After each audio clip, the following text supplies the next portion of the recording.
बे खेबाव जिहेतु इउपिपिएलनि जिहेतु दाजेनगिरि आफादगिरि उत्पल ब्रह्म आसामनि केबिनेट बाथौनि मन्थ्रि बिथाङा टिकेट दोलोनिफ्राय टिकेट मोननायनिफ्राय जिहेतु जानगाराव थानो गोनां जादों माबा मोनसे गोरोबलायनाय टिकेट मोननायनिफ्राय जानगाराव नङा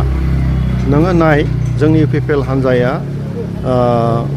गोख्रों मोनसे सिन्ताधाराजों सामलायजानाय मोनसे हान्जा आरो मानगोनां माने जोंनि इउजि ब्रह्म बिथाङा बे जोंनि इउपिपिएलनि दाजेनगिरि आफादगिरि बिथांनि दैदेननायावनो जोङो दिनै 11 बोसोर जों दिनैहाय दावगानो हादों बेवहाय जोङो दिनैहाय आसाम गभर्नमेन्टजों सरकार दानो हादों बिटिसि सरकारावबो जोङो सामलायदों एमपि दिनैहाय जोङो 3 मोननो हादों बिथांनि टिकेट लानाय लायैया बिथांनि मोनसे मा होनो बेखौ बिथाङा जोंनि हान्जायाव गोजोन खौसेथिखौ लाखिनो हान्जाखौ गोख्रों खालामनायनिसो मोनसे डिसिजन बिथाङा स्पष्ट बुंदों जोंनि हान्जायाव बे निउ जेनेरेसनखौ जों सोनांगौ दङ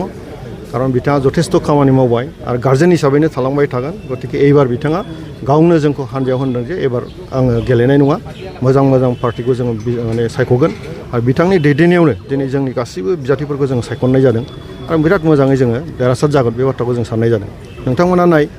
जे गबिन्द बसुमतारी बिथाङाबो जोंनि हान्जानिनो सासे गिदिरथार मोनसे दैदेनगिरि बिथाङा सासे माने सेनियर मोनसे दैदेनगिरि आरो बिथाङा एनडिएफबिनि दैदेनगिरिमोन अदालगुरियाव बिथाङा इच्छायैनो फोसावदों जे एबार आंबो गेलेला निउ जेनेरेसना फैथों आरो बेखौ जों लुबैयो हारियाव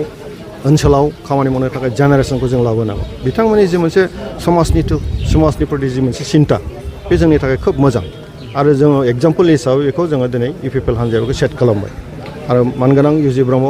आरो गबिन्द बसुमतारी आं बिथांमोनखौ साबायखर बावगोन जे बिथांमोननि बे सिन्तानि थाखाय बिथांमोननि जे गार्जेनशिपनि दिनै दायथ' लानानै बे ओनसोलावहाय मोनसे मेसेज होदों बे जोंनि थाखाय खोब मोजां बाथ्रा